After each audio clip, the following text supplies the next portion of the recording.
Today, we're going to take a look at the sooty blotch model. We'll start by selecting a station in France and opening the model. Since no infection is currently visible, we might zoom out a bit to get a broader view.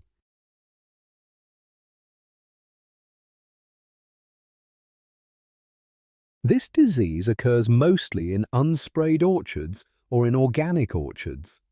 The symptoms are more pronounced in the more humid areas of the orchard, and they are not caused by a single fungus, but rather by a complex of different fungal species.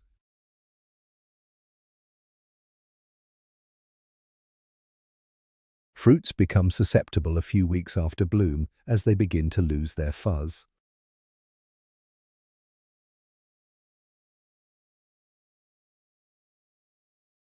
This is because the fungal complex primarily develops on waxy surfaces.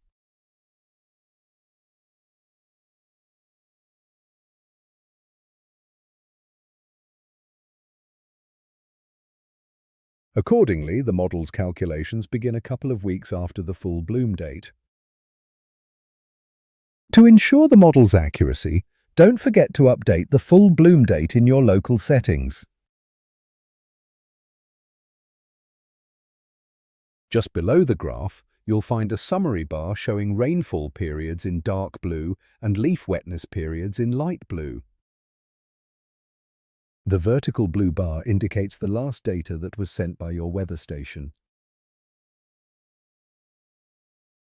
The spores are assumed to be always present in the environment. They can be on mummified fruits or on the soil or on the neighboring trees.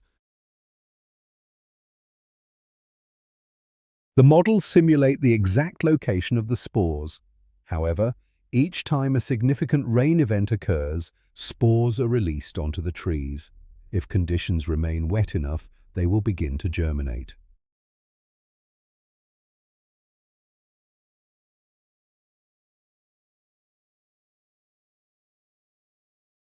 The optimum temperature for spore germination ranges between 15 and 25 degrees Celsius. Spores require free water to germinate, either from surface wetness or very high relative humidity.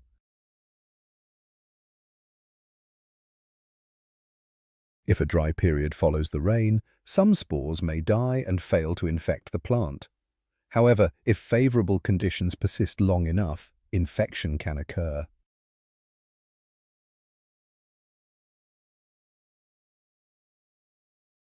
The red line on the graph represents the infection level.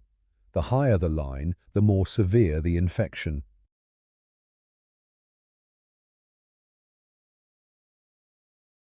The upper graph models the appearance of symptoms. It's important to note that these fungi grow only epiphytically, meaning they remain on the surface of the fruit. As a result, this fungal complex is highly resistant to UV radiation, high temperatures, and dry conditions. Just after a big infection, for instance this infection on the 10th of June, some symptoms are already present on the fruit but are not yet visible.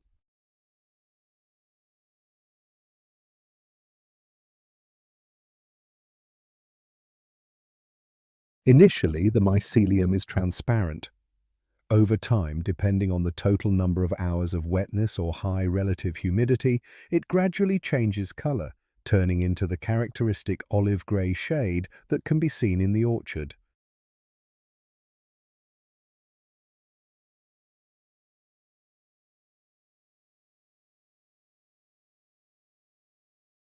For example, this infection will eventually lead to symptoms, but they won't become visible until around early July.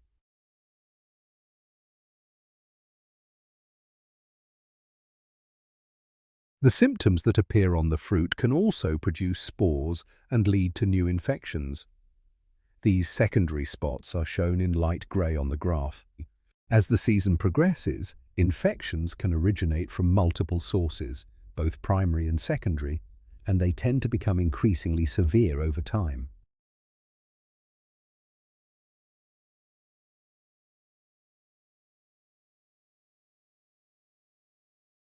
In this specific example, we can see a rain event in the forecast, located to the right of the vertical cyan line.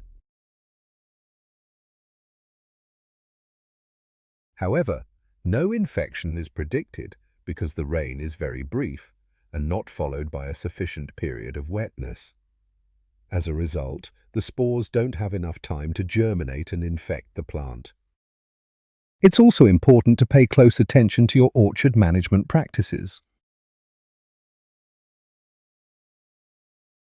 To prevent sooty blotch, you should apply treatments at each infection event modeled by RIMpro. In addition, maintaining an open, well-aerated canopy is essential to reduce wetness and high relative humidity, key conditions for fungal development. This is why proper pruning is so important. You should also avoid overhead irrigation, as it mimics a rain event and can promote the development of symptoms.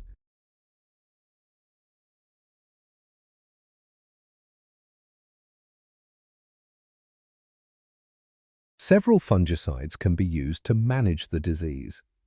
In organic production, the most commonly applied are potassium bicarbonate combined with sulfur or lime sulfur.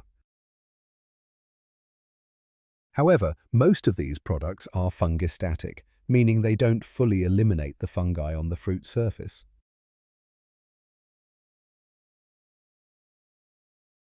Instead, they slow the spread of the mycelium. For this reason, applications must be repeated regularly to effectively contain the development of the fungal complex. Don't forget to correctly set the bloom start date for the specific variety you are working with, as this influences the model's accuracy. And if you have any question regarding this disease, you can send us an email at support@rimpro.eu.